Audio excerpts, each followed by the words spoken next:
All right, wall fans, common sensors, podcast consumers, and of course, social media world. Welcome to episode 78 of Go Tell It to the Wall podcast. I am, of course, your favorite podcast host, the one and only Sean O'Rourke. We're going to have a lot of fun tonight. I'm excited about this episode. I'm excited about every episode, but I've got a lot of fun stuff tonight. We're going to keep it as light as possible, especially given everything that was happening last week. Of course, I always say that. There's probably going to be some ranting at some point here, so just prepare yourselves. It happens. But we're going to keep it as light as possible. I got some funny stories for you, also a couple heartwarming stories, and of course the usual ridiculous common sense stories. So stick around, pour a drink, cuddle up with a blanket, grab a beer, whatever it is you choose to imbibe in, and sit back, relax, and enjoy the soothing... I don't know what's happening tonight. Who knows? I could be off the rails as soon as we start this thing. I don't know what's going on with my voice, my enunciations, but get comfortable and enjoy the soothing sounds of Go Tell It to the Wall podcast. Let's get into it.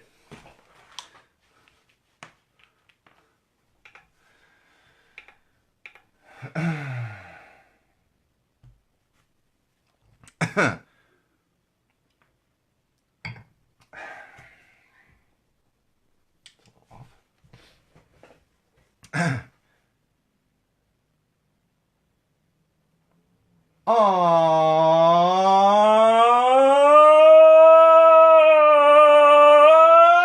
right, wall fans, common sensors, podcast consumers. Welcome to episode 78 of Go Tell It to the Wall podcast. I am, of course, your favorite podcast host, the one and only Sean O'Rourke. We got an action-packed show for you tonight. We do have the live feed going as usual. We are currently live on Facebook. So if you're not familiar with that, we'll get into a little bit of that. Action-packed show tonight. It is episode 78 of Go Tell It to the Wall podcast. Let's just get into it because I got a lot of stuff tonight. And let's kick it off with, of course, social plugs. Social plugs, if you want to follow us between episodes, during episodes, before episodes, after episodes, really whenever you so please, while you're sitting on the toilet, even. I know it's what a lot of you people out there do. That's why I don't touch other people's cell phones. That's a trick. You don't touch other people's cell phones because they go in the freaking bathroom. But if you do want to keep up with us, you can do so in multiple ways. One of those would be on Facebook. Of course, I just mentioned we are currently live on Facebook. You can do so at facebook.com/Go Tell It to the Wall. Head on over there, like our page, follow us, get updates. All the new episodes get posted up there, when they're actually coming through. Although if you're subscribed, you're going to get that fancy little nice notification from wherever you're specifically subscribed anyway. But Facebook would be one of the places to keep up with us between episodes, get that extra information that's often coming out there on Facebook. And like I said, facebook.com/Go Tell It to the Wall. In addition to Facebook, you can follow us on Twitter. 2 accounts. At Tell the Wall Pod, that's right. At Tell the Wall Pod is the official Go Tell It to the Wall podcast, Go Tell It to the Wall Twitter account. And of course, you can follow my own personal Twitter account, which is at Magic Muppet. Just follow both of those. You're going to see a lot of interesting stuff coming out of there. I'm building it up, but entirely too much, but there is good stuff that comes through there. So please follow us, retweet, like tweets, do whatever it is you kids do on the tweeting and the twittering and whatever. I'm not as up on all of those things as I should be. I guess I'm just getting a little old. But nonetheless, follow us at Tell the Wall Pod, at Magic Muppet, both of those. Follow them both. You're following the Orange Menace anyway. Add another follow. Just follow us. And of course, we are on YouTube. Still on YouTube. That's where you can consume most of our videos, our beer reviews, and all that good stuff. So head on over to YouTube. Just search Go Tell It to the Wall. Subscribe to our page. Like videos, watch videos, share videos, do all the things that you do on YouTube. Do that between watching cat videos or whatever the heck the kids do on the YouTube these days. I mainly use it to watch music videos and maybe some movie trailers, and then for me it's mainly how-to videos for me. That's kind of the majority of what my activity is on YouTube. And of course, inclusive of how many times have I said of course already to start this podcast? I need someone keeping me in line here. But all inclusive of those things I just mentioned, and featuring other things that you're not going to find anywhere else, would be our website, and that is SeanO'RourkeLive.com. That's right, SeanO'RourkeLive.com will take you to all of those things I just mentioned. There's nice little links right there for you. You're also going to find blog posts, additional videos and photos that you're not going to find anywhere else. And of course, you can also link to our Patreon page or our Indiegogo campaign, which is still running. I don't think we have much left on the Indiegogo campaign. Nonetheless, support us if you see fit to do so, or if you have the means. Those are the words I'm looking for. If you have the means and you are, feel the need to do so, please support us financially. Every dollar helps. You can do that at Patreon, as well as Indiegogo, and you can find both those links on SeanO'RourkeLive.com. So head on over there, bookmark it, check back off, and keep up with us. Those would be the places to do so. Oh man, beer this week. Beer this week is actually one of my absolute personal favorites. I haven't been drinking it as much as I used to, simply because it's kind of a funny thing behind this beer. I'm going to explain a little bit, and then we'll get specifically into the beer. So this is from a particular brewery. I've had many of their brews on the podcast. In fact, just I think 2 weeks ago, like very recently, we had a couple of one of their particular limited brews on a podcast episode. They have a particular beer that is actually named after the area code of the Central Coast. It's really the area code starting in like Ventura and heading on up into the Central Coast, like San Luis Obispo and that area. And that area code would be 805. Now this beer, they specifically brewed this for years, and you could really only find it in the Central Coast area. You had to essentially go to that area code area to actually find this beer. So for years, it was very rare. You couldn't find a lot of it. You had to kind of go through there. I have a cousin up in the Bay Area who went to school in San Luis Obispo, and when he was going to school, got really attached to this beer. He turned me onto it years and years and years ago, when you could still only find it Central Coast. And then a few years ago, it expanded. It actually they expanded where they were distributing it and everything else, and now you can quite often find it in Los Angeles, San Diego. I'm sure if you go further north, you can also find it. So with it being a little easier to find, I tend to not drink it as much. In fact, my cousin and I had a conversation about this months ago. I was up in the Bay Area, and he's like, yeah, I don't drink it because there's something about the novelty of not being able to get it. It's funny how that works. Nonetheless, it is still a very, very tasty beer. I thoroughly enjoy it, and it is the Firestone Walker 805. That's right, the 805 beer. It's kind of like a blonde ale, sitting at 4.7% alcohol. It is an ale, like I said, but it's definitely a lighter ale. This is what, for me personally, I would call like a daytime drinking beer. This is something that I can drink like during the day and not get just super drunk or anything like that. But for a lot of people, 4.7%, that's sitting a little higher. So it really depends where you fall on kind of the alcohol content spectrum, I guess you could say. And this is right in the middle, but depending on what you like to drink and the type of beers you like to drink is all just, it's really going to be kind of a personal thing. But the 805 is the beer we are having this week. And of course, this is in support of everything that's happening. Really, starting with last week, Thousand Oaks is right at the edge of Ventura County. I believe it might even technically be Ventura County, and that's when you start seeing the area code, and of course, all the fires that have been going on up there, really starting in my own area code, and then moving on up to the 805 area code. So in solidarity with everything that's going on there, we are enjoying the Firestone Walker 805 Ale. Thoroughly enjoy it. Highly recommend it. If you're like an IPA fan, it's going to be a lighter beer for you. If you're like a lager fan, it's going to be kind of I don't want to say heavier beer, but it's going to be a little stronger than like a lager that if you're a lager drinker, or even just like a true blonde drinker, those are sitting at just under 4%. So that's a bit of a difference there, But like I said, check them out, try it. I'm enjoying it. It's crisp.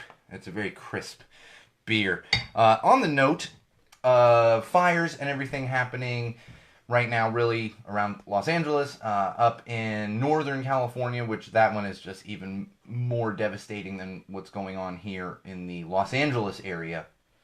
I want to bring this up, and I've done this multiple times. I've done it on the podcast, but it's always front of mind, and then all of the big companies and stuff, and even Blink-182 is running a promotion where they are selling California-themed t-shirts, and part of the proceeds are going to a specific charity, and that specific charity is Red Cross. Red Cross. Now, I'm going to lose some listeners right now. This happens every time I get people angry at me and everything else. I'm not going to sit here and bash the Red Cross. I will tell you that I have had first-hand personal experience in dealing with Red Cross after a disaster, specifically a fire, the Cedar Fire in 2003. I've dealt with them personally. This is not a good organization. They don't run things well. The money most of the time does not actually get directly to the victims. Keep that in mind. And in fact, we talked about this with my good friend Mikey, who lives down in Haiti, when they were rebuilding after Hurricane Matthew. And we go to find out a bunch of Red Cross money that was earmarked to go down there, didn't even end up getting there. Now, if you love the Red, that's fine. I posted something on social media the other day. I got messages from people I hadn't heard from in years. They're like, oh yeah, Red Cross helped me. And I say a bunch of people. It was like 2. But oh yeah, Red Cross helped me. That's great. If that was that's fine. I'm not trying to have debates with people. I'm not trying to have a debate. I'm sure I'm going to get some hate mail on this. I'm not trying to have debates with you. All I'm saying is do some research if you're going to give money to charity. You want to know that your money is going directly to victims, especially in this case. Like, we have so many people have lost their homes, lost all of their possessions, lost their cars. And there's even some that have lost their lives, especially up in Northern California. We've only had 2 fatalities here in the Los Angeles area. That might have gone to 3 if I saw it correctly today. But there's been a ton of them up in Northern California. And really, we're just going to get more. In fact, right before I walked in the studio, I got a breaking news: 7 more deceased people were found up in Northern California. And that's just going to continue climbing because there's like 100 and some people still completely missing. So that's going to climb. That's my moment, my soapbox moment. Please just do your research. And if you're not sure, if you haven't heard this about Red Cross, definitely do some research. Just do it. That's that's all I can say on that. And really, you want to help people, but you want to make sure you're actually helping people and not just lining the pockets of executives of nonprofit companies, because we all know that happens. There's many stories of them out there, and unfortunately, Red Cross has gotten so big that nobody questions it.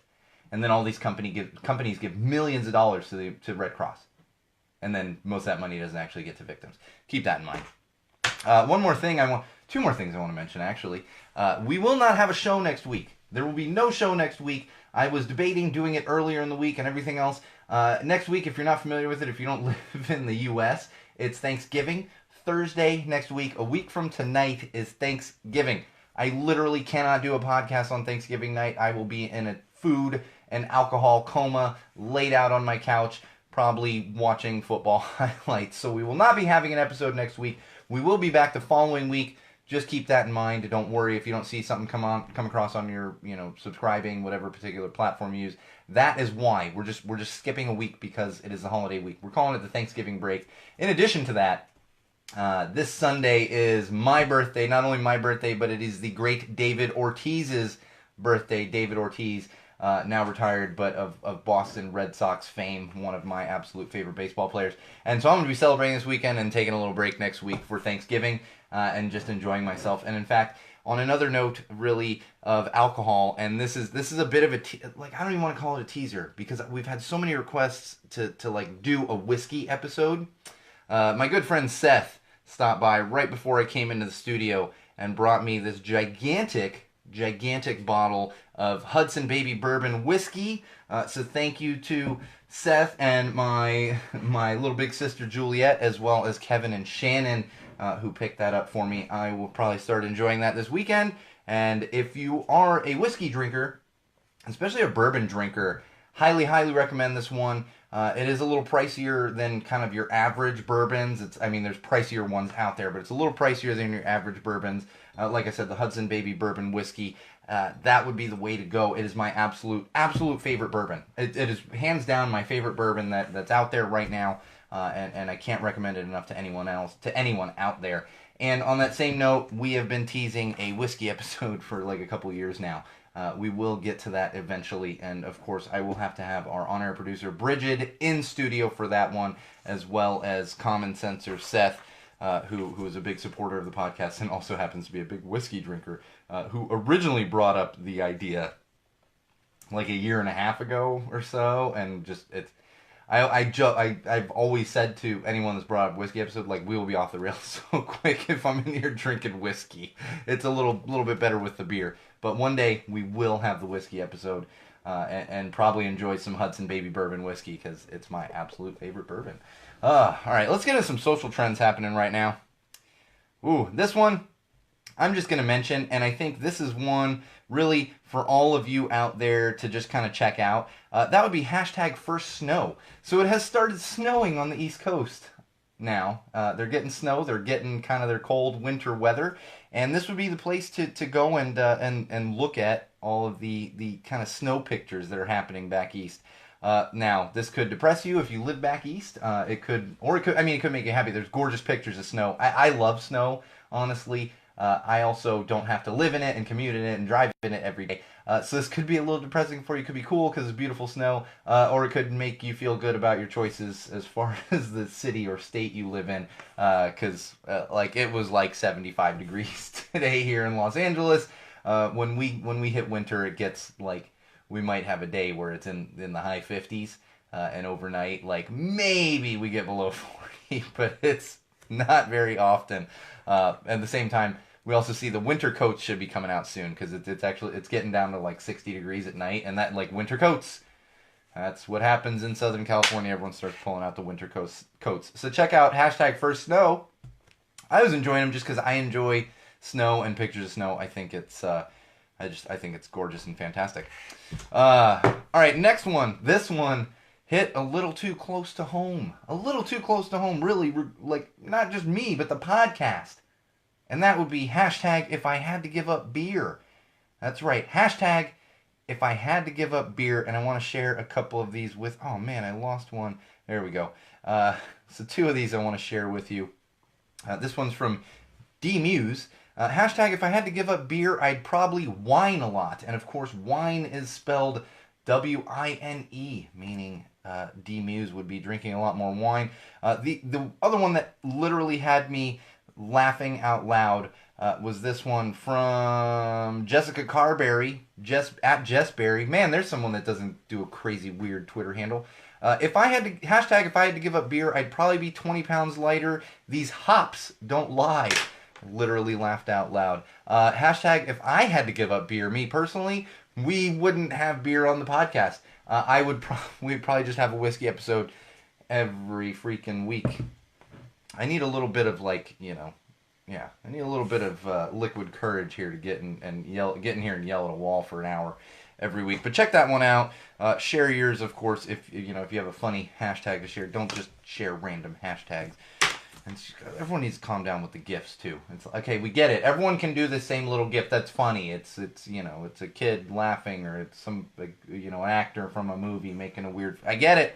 I understand. All right, another one that I enjoyed that's flying around right now would be hashtag I hold the record for. Hashtag I hold the record for. This one, just go check it out, and it's funny because. I think people went two different ways on this one. My original thought was like holding a record, like a world record, but then also people kind of went with the holding a record, like an actual record that plays music, vinyl. So check this one out. I'm not even gonna I'm not gonna share a ton of them. Inappropriate cake tweets. Yeah, that's why I'm not gonna share any of those. But check it out. Again, hashtag I hold the record for. This one I really enjoyed. Hashtag end a television show. That's right. Hashtag end a television show. These are always my favorites, where people kind of do a spin on words and change it slightly to fit, whatever hashtag it might be. And this is one of those. So I'm going to share a couple with you. This one from Shine Bright. The Fresh Prince of Bel-Off the Air. Hashtag end a television show. And this one I'm going to share three with you. This one I enjoyed. 24, my watch battery died. Hashtag end a television show. And this one from Just Funny Stuff. Hashtag end a television show. And all it says is, Roseanne? ? Speaking of which, I'll try to remember that for TV. I got a little information on Roseanne. Everyone's freaking out thinking she ain't coming back. This one I really, really enjoyed. Hashtag how hard did puberty hit you? I will tell you, there are two of these hashtags floating around. They're the same thing, but there's hashtag how hard did puberty hit you? And there's also hashtag how hard did puberty hit me? And so what people are doing, and I'm actually looking at a really, really, really heartwarming post right now from Mia. And so what people are doing is they're sharing like 4 photos, and it's young photo, and then kind of one or two puberty photos, and then like a current photo. So of course it's people kind of growing out of their puberty. The one I really enjoyed, like I said, from Mia, is it just says, "Let me just thank God real quick. Hashtag how did puberty hit you?" And the first photo is a little girl with cancer in the hospital. And then obviously that little girl, which I assume is Mia, then grew up, and she has a very lovely photo of her in high school wearing a Letterman jacket after battling cancer as a child. That is, of course, just, you can't get any more heartwarming than that. I'm very glad for you, Mia, that you were able to overcome and get through that, and now hopefully cancer free and puberty free, I guess. And then there was one that I saw. I can't find it right in front of me right now. Somebody had said, "I would share hashtag how hard did puberty hit you, but I'm still ugly." And I'm sure they're not still ugly, but that was pretty funny. Had me laughing. I will share a little bit. Puberty hit me very, very, very hard. And puberty hit me very, very hard when I was like 10. My voice got to this level when I was like 10. And I know I don't have the deepest voice around, but imagine 10-year-old little guy walking around with, "Hello, hi, can I have a glass of water, please?" That was me. I lost my voice when I was like 10, and a few days later I had this much deeper voice, as well as many other things. I hit 6'2", 3", whatever. I've been the same height since I was like 12 years old. I've been wearing the same size shoes since I was 10. It's great. No, 12 on that one. Yeah, 12 on that one. So it hit me very hard, very fast, but I guess fortunately for me, I was already well past that by the time I got into like high school. I had a deep voice. I was at my full height, and everything else. And of course, there's all the other things that go along with puberty. But that was kind of my own personal experience. And of course, we didn't have digital cameras and everything back then. That's what else is funny about this hashtag as I'm scrolling through, because you can tell the millennial aged and the younger people that were doing this, and only because like the first photo maybe wasn't, but then the next 3 photos were them like holding a smartphone and taking a photo, and it's like, well, that didn't exist when I was that age. Like, we didn't have digital cameras when I was that age, let alone a camera on a phone. You had to actually, you had to take film photos, and you had to take them to get developed and printed. And it was madness, I tell you. We didn't have things like Snapfish where you just sent it in and they send you photos and you're like, oh, okay, here's my photos. No, you actually have to go into places. And I remember when I was a kid, and the 1 hour photo like got big and everyone just lost their minds. They're like, what? You can get photos in an hour? That's amazing. Anyway, now that we've gotten tangented on that, let's move on to some TV, film, and books. That's what I will share with you. And I remembered, now that we're on TV, I actually didn't even have this in my notes. So we talked recently, it was either the last episode or the one before that, how ABC had only ordered one more episode for The Conners. One more episode. And then we were seeing a bunch of rumors that people thought Roseanne was going to come back because the ratings weren't doing well. And it kind of makes sense, because the ratings still aren't great. They're not great. But here's the thing. I did a little research, and I go to find out that the reason they only ordered one more episode is because John Goodman has a completely different television show that he has to start shooting in January. He has to start shooting this show in January. So, are the ratings great? No. Have they dipped? Yes, of course. Do I know for sure that The Conners is fine? No. However, as usual, people, and this isn't even media, this is just, people tweeting and on social platforms, see things and they run with it. They're like, oh, well, clearly Roseanne Barr's coming back. No. They just only ordered one. That's all they could do this season. That's all they could do. We don't know. It's not canceled. We don't know what's happening. But that really would be the main reason, I'm sure, behind only one more episode being ordered for The Conners. So keep that in mind. I mean, I'm not sitting here, I don't know. However, we did talk about it and talked about the rumors, so I wanted to bring that up after the fact, just because, it's obviously different from most people's take, and even, I didn't think she was coming back, but even somewhat different from my take. So, anyway, moving on. We do have some good news. Been talking about this one for a while, but we did officially get a month now. Not a date, but a month for Game of Thrones. The return of Game of Thrones, the final season of Game of Thrones. We knew it was going to be kicking off in 2019. We now know which month it is going to kick off in 2019, and that would be, drumroll, April. April 2019 is when the final season of Game of Thrones will premiere on HBO. No spoilers when that does start up. Keep that in mind, people. But get excited. I'm excited. I'm ready. I'm not in a hurry to get to April. I'm just not. I'm kind of enjoying everything I got going on right now. But man, I'm excited for some Game of Thrones. And also, part of me is just excited for it to be wrapped up. I'm kind of like, all right, let's I'm enjoying it and everything. But this 2 years between, come on, calm it down. I'm also ready for it to be done. So look forward to that. April, mark your calendars. Don't have a date yet. I'm sure we'll get a date here in the next few months, but mark your calendars. We got a new film coming out. Trailer just dropped the other day. This would be a new Warner Brothers film, and it is called Detective Pikachu. That's right, Detective Pikachu. If you're not familiar with this, and you're probably familiar with this character because I'm not familiar with this world at all. At all. However, I am familiar with the character. This would be one of the Pokemon characters. You know, Pokemon Go is pretty big, and they have this huge fan following. I believe there's also a Pokemon theme park somewhere. I have to double check with my wife on that. She would know better than I would. But there is a live action film coming out starring, I guess, Pikachu. This is a live action Pikachu. Super creepy if you ask me. It is voiced by Ryan Reynolds. Ryan Reynolds. So my man crush is voicing Pikachu. I still am not going to see the film. Still not going to see the film. Much respect and nothing against you if you like some Pokemon. It's just it's funny because I actually saw this trailer pop up the other day. Saw the trailer pop and I thought it was something from The Onion or one of those. I was like, oh, this is hilarious. This is real. No. Okay, this is real, I guess. Live action Pokemon movie. So look forward to that if you're into it. I'm not into it. I won't be seeing it. I'll probably never see it. I won't even see that in the home window. And no offense, Pokemon fans. I have zero interest. I've never played Pokemon. I think it was like a card game originally, and then they had video games, and now you see adults running around the streets on their phones playing Pokemon Go, which I like to call Pokemon Go.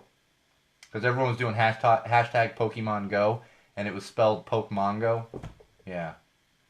I got no laughs on that. That's okay. I need people on my live stream to give me fake laughs or whatever. Yeah, Pokemon Go. A little more film news here. The Ballad of Buster Scruggs. I talked about this briefly a couple of episodes ago because this is one of the films that Netflix is really pushing for Oscar consideration. For the Academy Award consideration. It's coming to Netflix November 16th, which would actually be tomorrow. And if you're not watching the live stream and you're only listening, this is being uploaded on the 16th. So as of you're listening to this episode, you should be able to go on Netflix and watch The Ballad of Buster Scruggs. The Ballad of Buster Scruggs is directed by the Coen brothers. They headed up the entire thing, the Coen brothers did. And it's currently getting mixed reviews because you can actually see it in theaters right now. It's been in theaters for a little while now. It's getting mixed reviews. It's kind of a 6-part thing shoved into one feature film, and the reviews are very, very mixed. But I will be seeing it because I am a huge, huge Coen Brothers fan, and just the fact that I don't have to go into the theater to see is fantastic too. I'll probably watch it this weekend. I'll see if my wife wants. I don't know. I got people coming to my house on Saturday, a little birthday celebration, so I don't know. See if I have time to do that, and then Sunday's my birthday. I'll probably be recovering from Saturday. So check it out, Ballad of Buster Scruggs. I think if you're into Coen Brothers movies, I don't think it's going to disappoint. I'm not saying you're going to love it. The little bits of it I've seen, the trailers and stuff. I'm not saying you're going to love it, but I don't think you're going to be super disappointed, why did I just watch that? You know, the way I felt after Guardians of the Galaxy Volume 2. And there go more subscribers. No, I love Marvel. That's fine. You know, we don't have to like the same thing. We don't. Unless you like the Orange Menace. Then this podcast is not for you. One more piece of television news. Oh, you guys remember Paul Reubens' Peewees Playhouse? Oh, I loved that when I was a kid. I loved that back in the 80s. It was one of my favorite things. Loved Pee Wee Herman. And I remember my mother told me, probably late 80s, might have even been early 90s, nah, we can't watch Pee Wee anymore. Why? We just can't watch Pee Wee anymore. A little while later. I'm still moderately young to the point where my mother didn't want to tell me what he did. If you're not familiar with what happened with Paul Reubens in the late 80s, early 90s, Go Google that. I laugh because he has definitely had a resurgence since then, but it's a little ridiculous what he got in trouble for. Nonetheless, there is a resurgence of Peewees Playhouse. Not new episodes, but original episodes. They are going to be airing on IFC, the channel IFC, which I believe is Independent Film Channel. I believe is what that stands for. I can never keep track of all the channels. I don't have cable, so I don't even have this channel. But it will be airing on IFC. Now, they're kicking it off on Thanksgiving Day, starting at 6 a.m. They're going to do an all-day Peewees Playhouse marathon, culminating with the Academy Award snubbed, not really, but should have been up for an Academy Award if you ask me, the Peewees Playhouse Holiday Special. If you have not seen this thing, it's on Netflix. My wife and my brother and sister-in-law and I found this like Christmas Eve a couple years ago. We were back in Connecticut, and it was this random thing, and we were like, oh God, we got to watch this. And that did not disappoint. Did not disappoint. All of the characters that you would expect, plus a ton of guest stars from that time. And it's just, it's fantastic. It is nostalgia at its finest. And then, of course, after the marathon, what IFC is going to do is then play episodes of Peewees Playhouse every Saturday morning. Like how God intended, how it was originally aired, which it was a Saturday morning show. It was kind of lumped in there with all the Saturday morning cartoons. So look forward to that if you do have IFC. And really, I'll be, I'm curious. I gotta kind of go back. I might be ready to share some of Peewees Playhouse with, I don't know. I gotta see. With two might be a little young for the Peewees Playhouse. Maybe I'll give her another year and we can start watching some of those.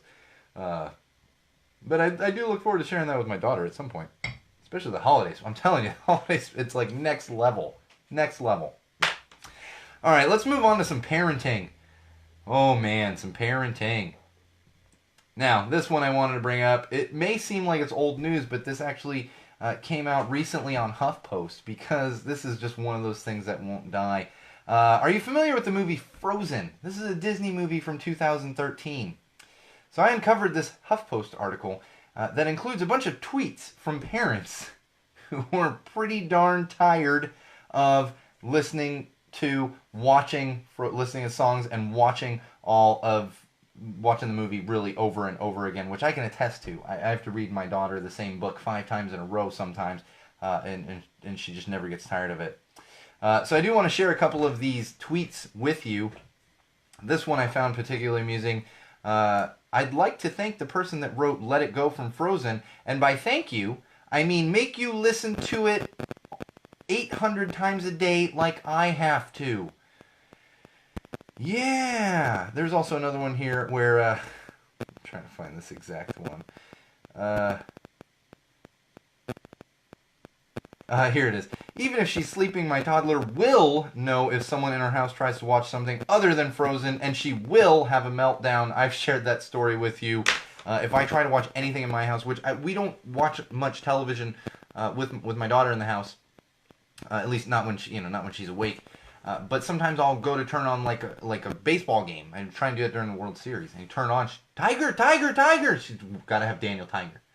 There's no putting on sports with her, so I can commiserate with this a little bit. Fortunately, my daughter hasn't gotten into Frozen, though she did just get a Frozen doll for her birthday. Her birthday was this past Sunday, the 11th. She did just get a Frozen doll, but she hasn't gotten into like the movie and stuff, so I've been spared so far.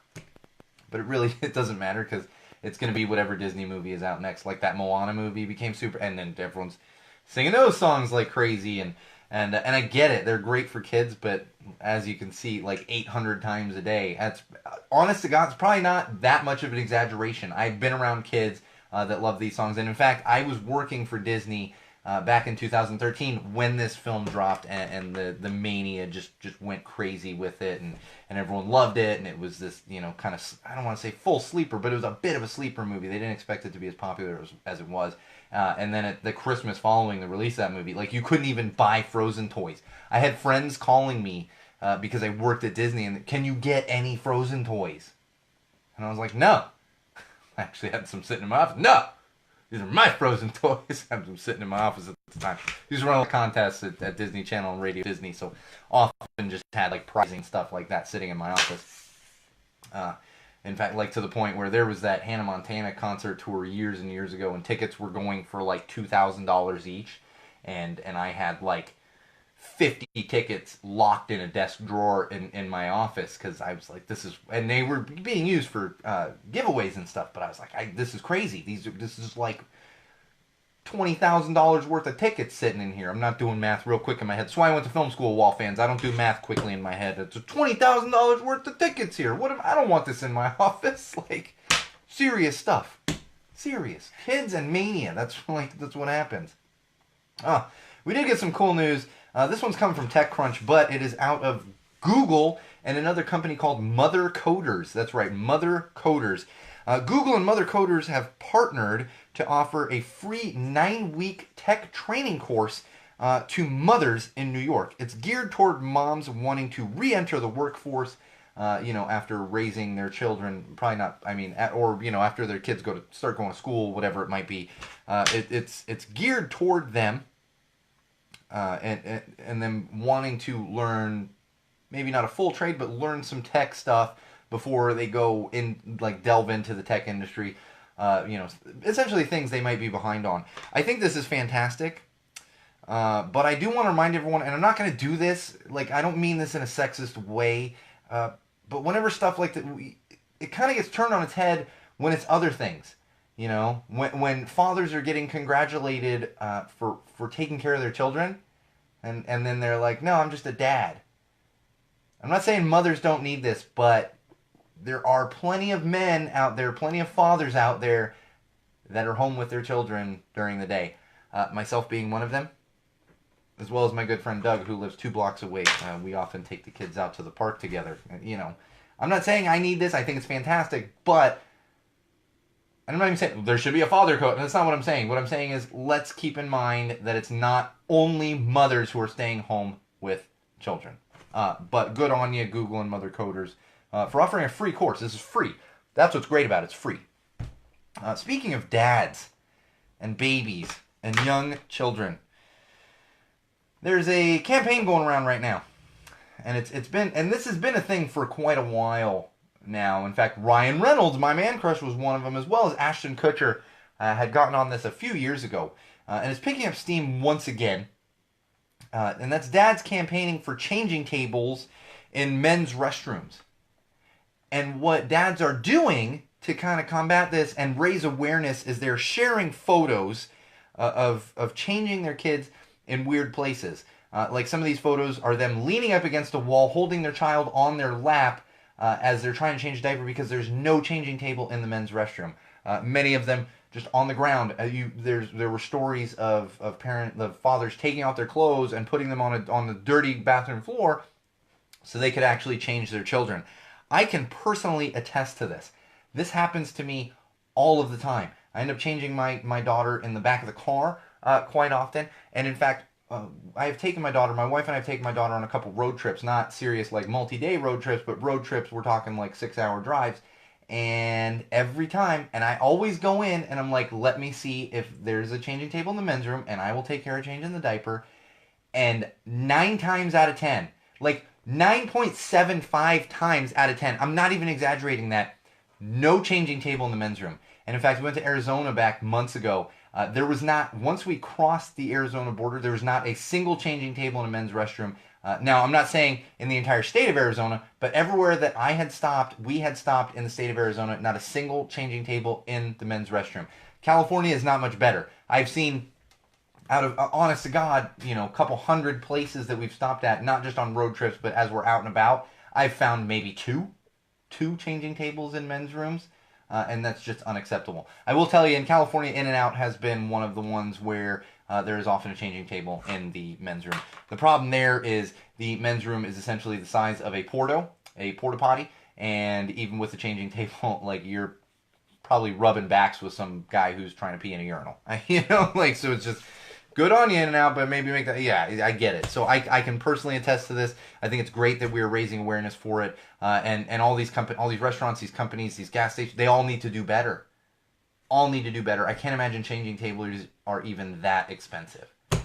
In fact, on one of our road trips, we were in a brand new remodeled McDonald's. Like, had all the video screens and the touch ordering and all this stuff. Bring the food right to your table. Like, totally remodeled.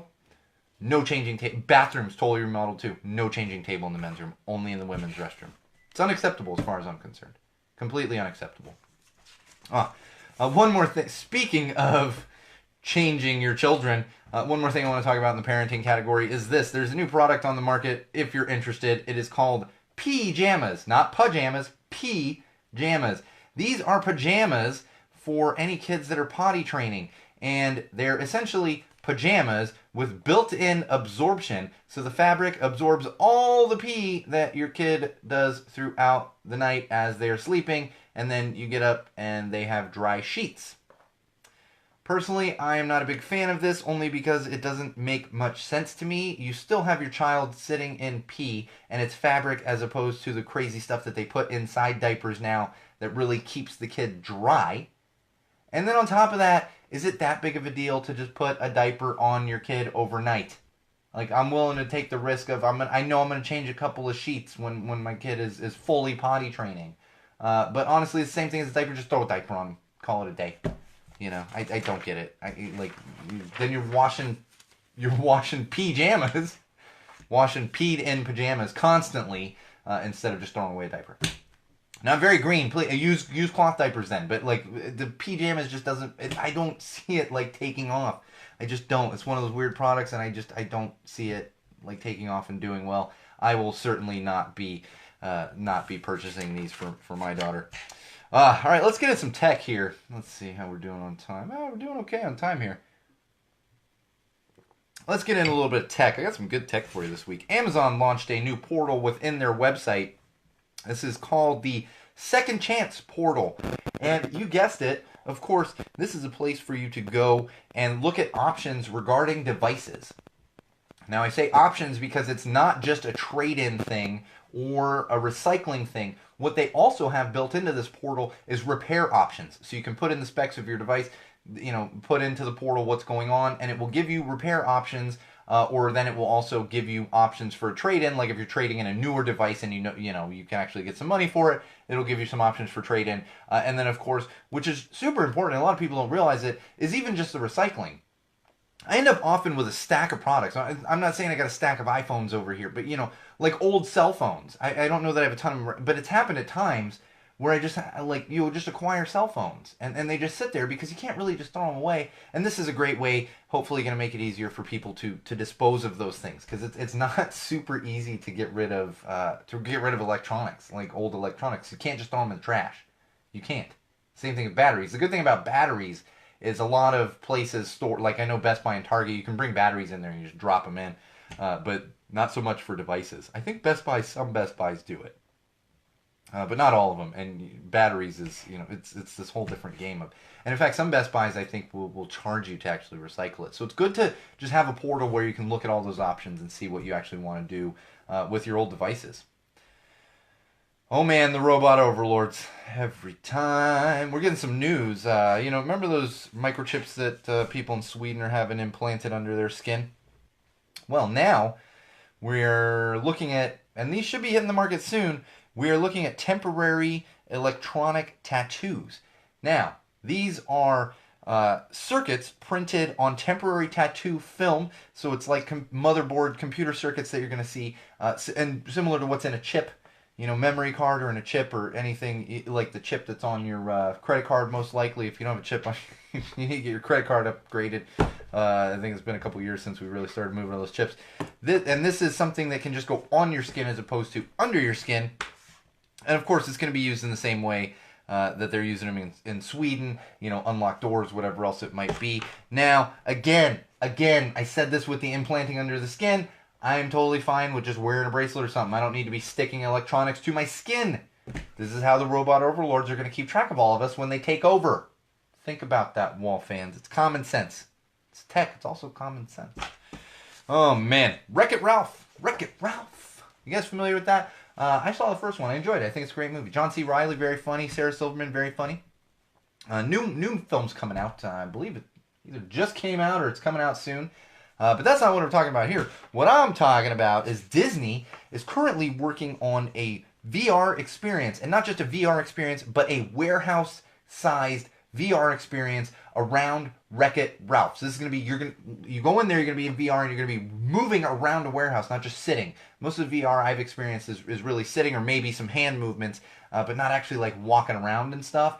So I think that's fascinating. I will say, well, I'll tell you, it's set to debut in 2019, and I don't mean this as a slight on Disney, but most likely that's going to be 2020. Like, these things happen, Disney and really any of these larger amusement parks, stuff gets pushed back.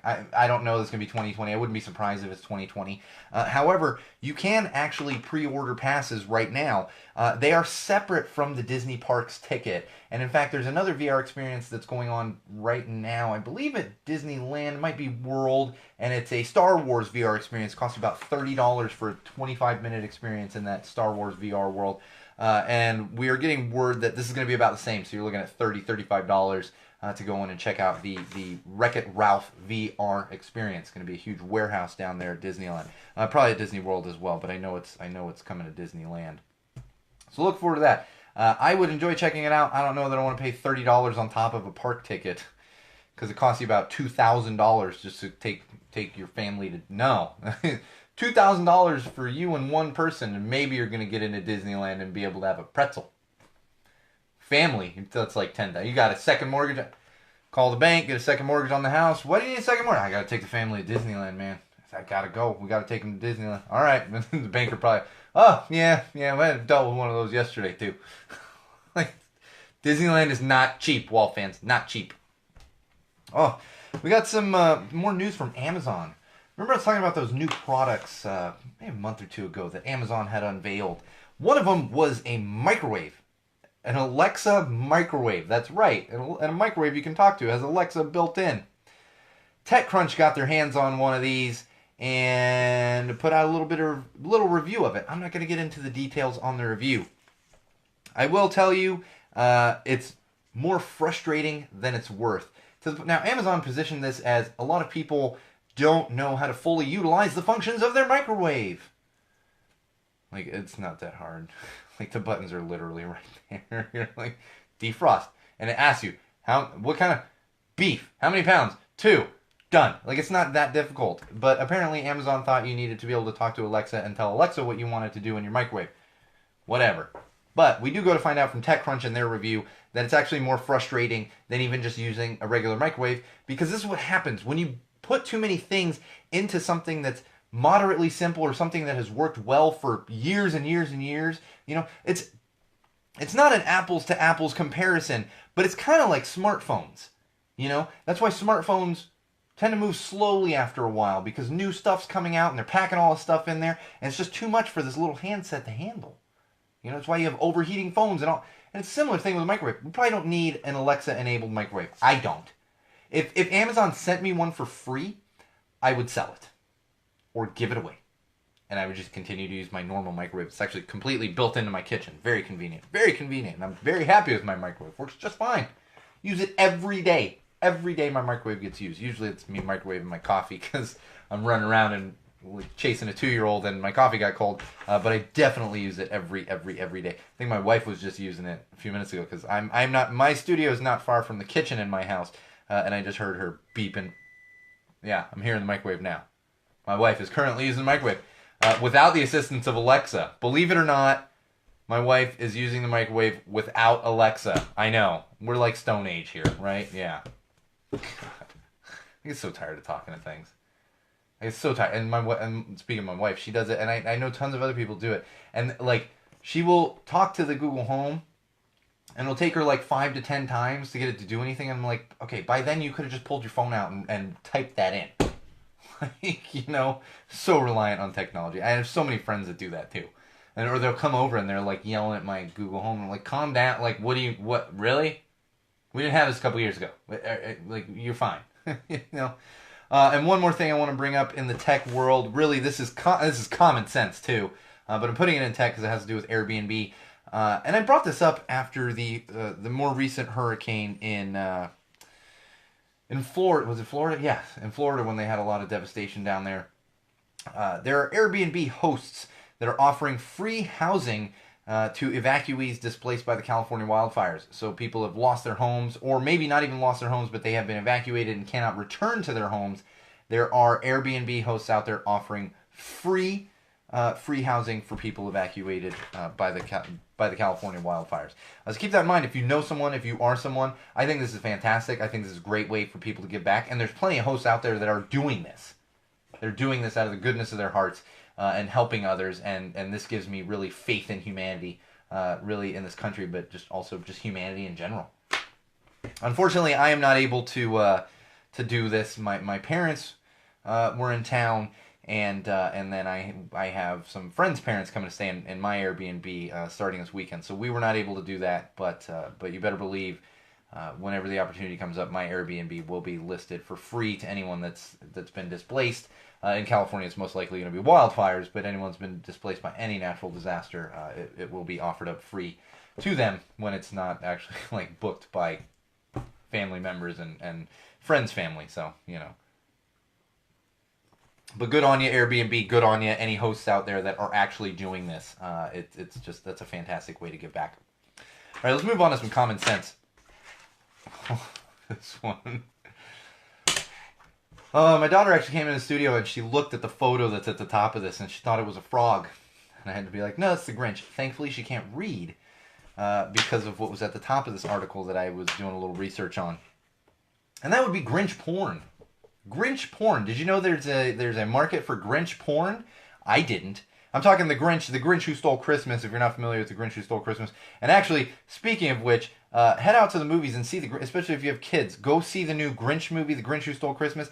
I don't know much about it. I haven't seen it. I haven't watched many trailers. I will tell you that the great Scott Mosier, the great, fantastic, talented Scott Mosier, co-directed the Grinch movie.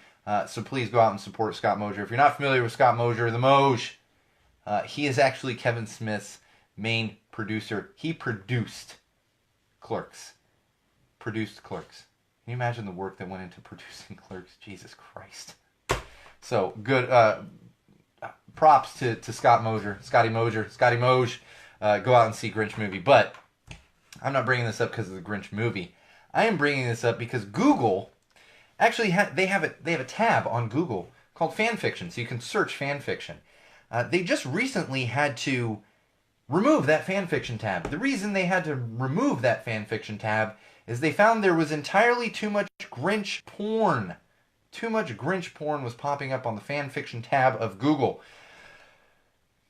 To each their own, I guess. If you're into Grinch porn, I don't know. You like green hairy dudes? It's fine. But I guess I don't even know what to say to this. Like, it's not often I'm at a loss for words. I don't know, because I'm like, if you're into Grinch, that's fine. You know, I don't know. I don't think it's bestiality. What is the Grinch? I don't know. Like, do your thing, but maybe keep it to yourself. Let's not post it in public places. Keep the Grinch fan fiction porn to yourself. And keep your kids off the Google, because apparently they could stumble upon some Grinch porn just searching the Grinch Who Stole Christmas. It's not funny if your young child finds it. It's just funny because to think, like, we got now, like, you not only have to when the internet first came out, you just had to make sure your kids weren't like looking at, you know, regular porn and finding like pixelated photos of naked people.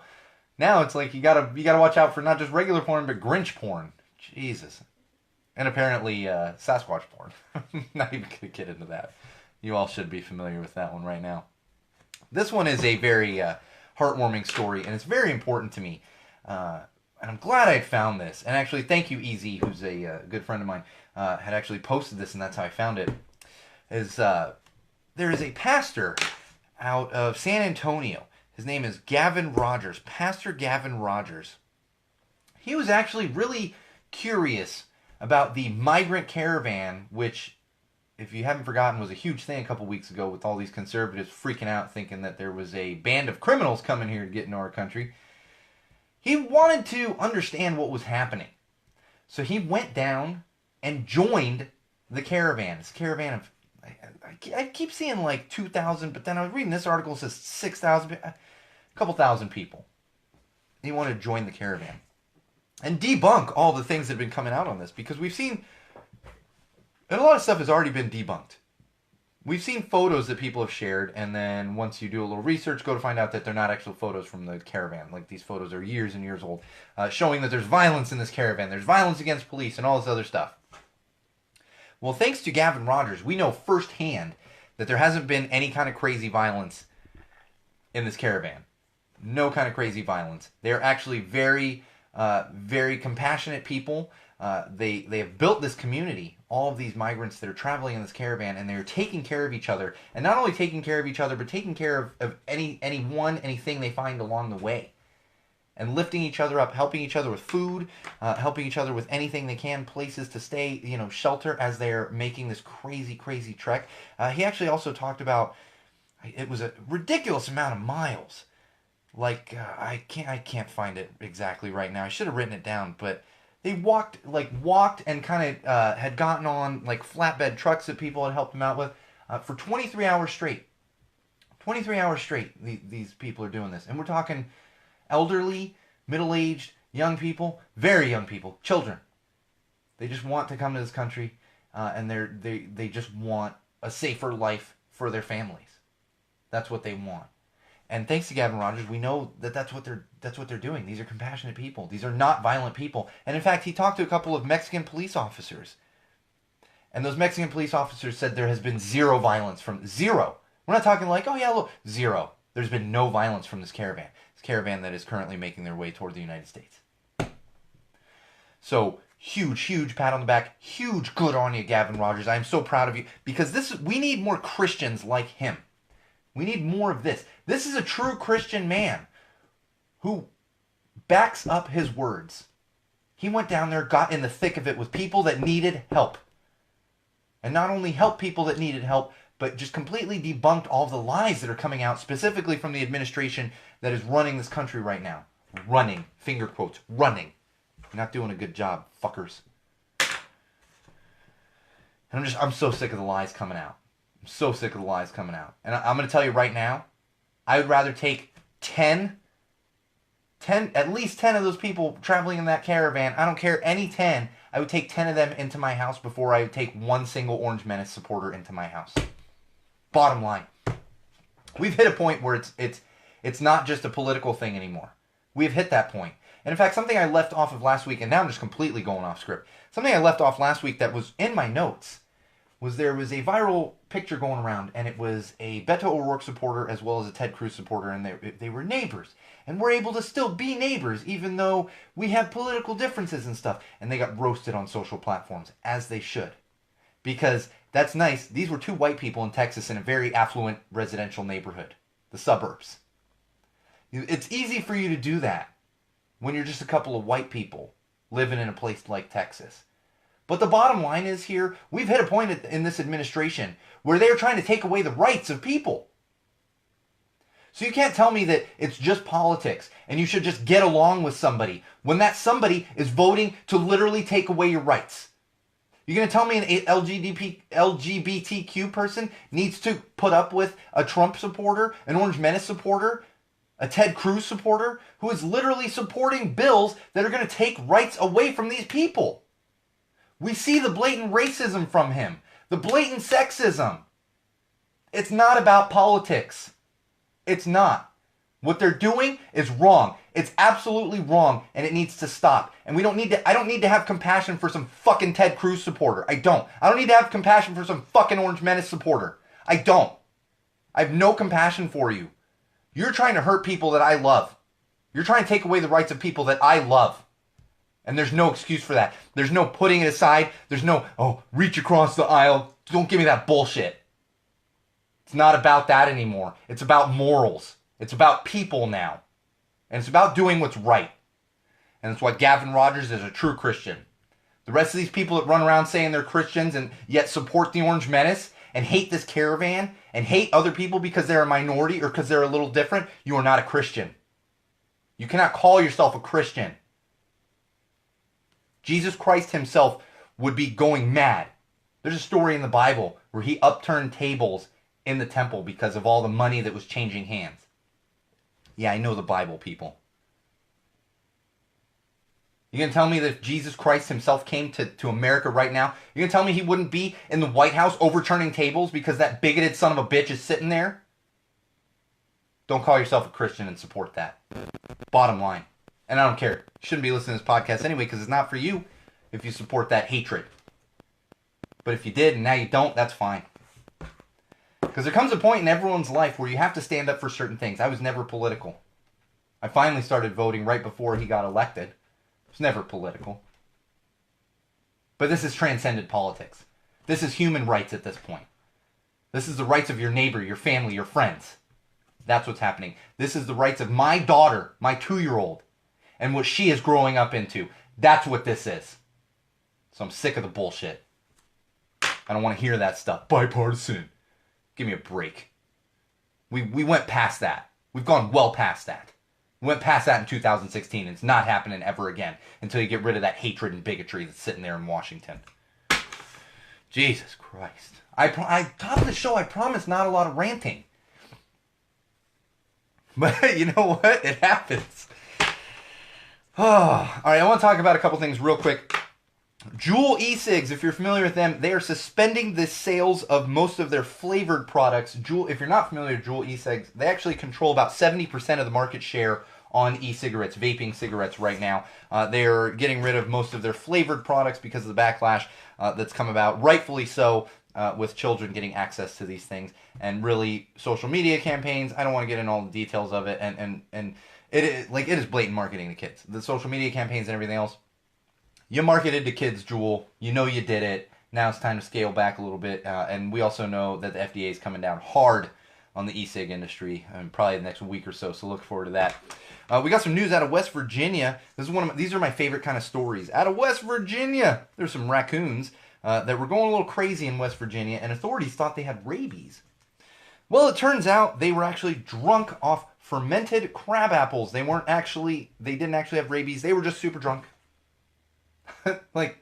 I hope all the raccoons were okay. I don't laugh if it hurt them or anything. But we dealt with this with the drunk birds a little while. A drunk animal's very amusing as long as they're okay. They're not getting hurt, And some bad news for all you hipsters out there. Looks like Pabst Blue Ribbon PBR is actually going to be gone soon. Forever. Going to be gone. They are currently fighting it out with their parent company, Miller Coors. And it looks like we're going to see the end of Pabst Blue Ribbon. And hipsters everywhere will shed many, many, many tears over that. One more thing, I just want to bring this up, and I want all of you out there to check this out. Familiarize yourself with this story. There was a couple of black teens that were African-American teens that were kicked out of a mall. I'm trying to remember exactly where this was. Memphis, Tennessee. They were kicked out of a mall in Memphis, Tennessee for wearing hoodies. And then were in fact arrested. One of the teens was arrested for wearing a hoodie in the mall because the mall didn't permit that within their dress code. Which is fine. If you have a certain dress code, I understand. However, we go to find out that this was most likely racially profiling. And why do we know that? Because these were the only teens that were reprimanded that day, and of course the only teen who was arrested for such a thing. Now, good on you to these 4 young ladies in Tennessee who the following Saturday or Sunday actually showed up to the mall, all 4 of them wearing hoodies. They met up at the center of the mall and then proceeded to walk all around the mall, at times pulling their hoods over their head, not covering their face, but pulling it over their head, putting it back down, walking around to see if they would get reprimanded in any way. The only reprimand they received was one security guard came up to one of the young ladies as she had her hood up and said, "Can you please put your hood down?" Nicely asked if she could please put her hood down because it was obscuring her identity. To which she obliged, took the hood down, but looked around and realized there were a bunch of people also wearing baseball hats that were obscuring their identity much, much, much more than a hoodie would. So, clear racial profiling! Do better, Memphis, Tennessee. Do better, whatever mall this is. Nobody should go there, and those security guards should be absolutely fired. And there should be more investigation into this because it's disgusting. Here's another instance. Y'all think racism doesn't? There it is, right there. We got racism sitting in the White House, for God's sake. It's all over the place. It hasn't gone anywhere. And here it is, racial profiling. And it's been completely debunked. Completely debunked. See, we got a little fired up at the end. That's always how it happens. Apologies for that. I did try to keep it as light as possible. I'm done for tonight. I am done for this week. Remember, no episode next week. Thanksgiving break. It's my birthday this weekend, so I will be celebrating and enjoying some friend and family time this weekend, as well as next week for Thanksgiving. So I appreciate all of you listening, tuning in, subscribing, downloading, doing all of the things you do. I know it doesn't seem like it, but I love each and every one of you, and I do very, very, very, very, very much appreciate it. You are all family to me, and we're going to continue on this crazy, crazy adventure that we've been on now for 2 years. 2 years of this madness, absolute madness. Remember, you can follow us on Twitter at TellTheWallPod, at Magic Muppet, also on Facebook, facebook.com/GoTellItToTheWall, and of course, SeanO'RourkeLive.com will take you to all of those things I just mentioned, including our YouTube channel. So please, bookmark, check back often, tell your friends, share the posts, do things, or ignore it all. Whatever you people do. You know, I don't know what kids do these days. Kids. I don't think we have a lot of kid listeners. But please, please follow us on all those platforms. Do the things. We will be back 2 weeks from tonight. Same wall place, same wall time. And remember, wall fans, common sensors, podcast consumers, no matter what you do, no matter where you go, no matter who you're with, and especially no matter why you are doing it, always, always use common sense.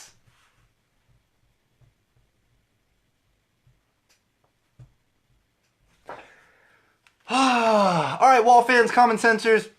It was kind of light on the live feed tonight. It's always hit or miss on that. But thank you for tuning in. Those of you that did, this will be up on YouTube in the next couple of days if you're only catching the back end of it and want to go back and catch up, whatever it might be. So make sure you check out our YouTube channel. Like I said, no episode next week. We will be back 2 weeks from tonight, same wall place, same wall time, with, of course, tons of common sense. Oh, and something I didn't even mention on the full episode, Christmas special. I'm going to get it scheduled. I'll let it, probably next episode, episode 79, I will let everyone know when exactly the Christmas special is going to occur. It's going to occur on a Thursday night. I just got to look at calendar and timing and see exactly when we're going to do that. So look forward to that. That is one of my absolute favorite episodes to do every year, and it's going to be super, super fun this year. So look forward to that. And I think that's it. I'm done. I'm getting ready to go celebrate my birthday. I'm going to crack this bad boy open soon and have a fun weekend of it. Thank you for tuning in. Thank you for listening. And remember, wall fans, common sensors, podcast, consumer, social media world, if you got complaints, you can go tell them to a wall.